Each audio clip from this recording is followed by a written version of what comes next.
Hello, എല്ലാവർക്കും good morning. നമുക്ക് വളരെ ഈസി ആയിട്ട് തയ്യാറാക്കാവുന്ന ഒരു ഈവനിങ് റെസിപ്പി നോക്കാമേ.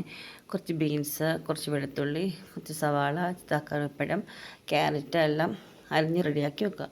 ചെറുതായിട്ട് പിന്നെ ഒരു മുട്ട എടുത്ത് പൊട്ടിച്ച് കുറച്ച് കുരുമുളകൊക്കെ ഇട്ട് ഉപ്പിട്ട് വെക്കുക. അതിനുശേഷം നമ്മൾ ചീനിച്ചട്ടി വെക്കണം.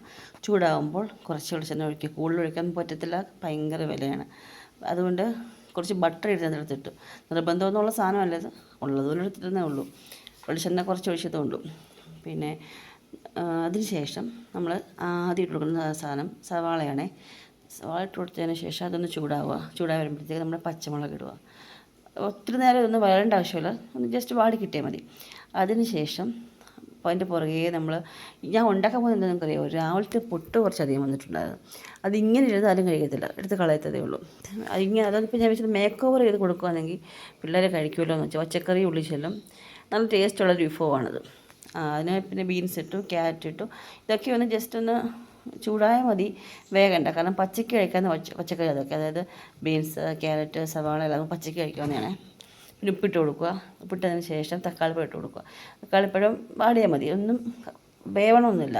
പക്ഷേ പച്ചയ്ക്ക് കഴിക്കാവുന്ന വെജിറ്റബിൾസ് ആയതുകൊണ്ട് ഇതൊക്കെ ഒത്തിരി കഴിക്കുന്നതിനേക്കാളും നല്ലത് കുറച്ച് പച്ചയ്ക്ക് കഴിക്കുന്നതാണ് നല്ലത്. ഹാഫ് ബോയിൽഡൊക്കെ ആയിട്ട് അതിന് ശേഷം മുട്ട ഇട്ട് കൊടുക്കുക. മുട്ട ഇതുമായിട്ട് നല്ലോണം മിക്സ് ചെയ്തിട്ട് ഒരു മുട്ട ബുജിയ പോലെ ആക്കുക. അത് അങ്ങനെ ആക്കി കഴിഞ്ഞതിന് ശേഷം കണ്ടോ, മുട്ടയെല്ലാം അങ്ങനെ ആക്കിയിട്ടുണ്ട്. പിന്നെ ഇപ്പോൾ ഇതൊരു നോൺ വെജ് വിഭവമായിട്ടുണ്ടേ. അതിനകത്തൊരു കുറച്ച് തക്കാളി സോസ് ഉണ്ടെങ്കിൽ ഒഴിക്കാം, ഇല്ലെങ്കിൽ ഒഴിക്കണമെന്നില്ല. പിന്നെ നമ്മൾ പുട്ടെടുത്ത് വൃത്തിയായിട്ട് പൊടിച്ച് ഒരേപോലെ ആക്കിയിട്ട് ഇതിലിട്ട് ഇളക്കി കൊടുക്കുക. ഇതിൽ ഇരുന്ന് ഒരു 5 മിനിറ്റ് ഒല്ലിരിക്കണമെന്നില്ല, ജസ്റ്റ് ചൂടായാൽ മാത്രം മതി. ഓൾറെഡി വെന്തതാണല്ലോ.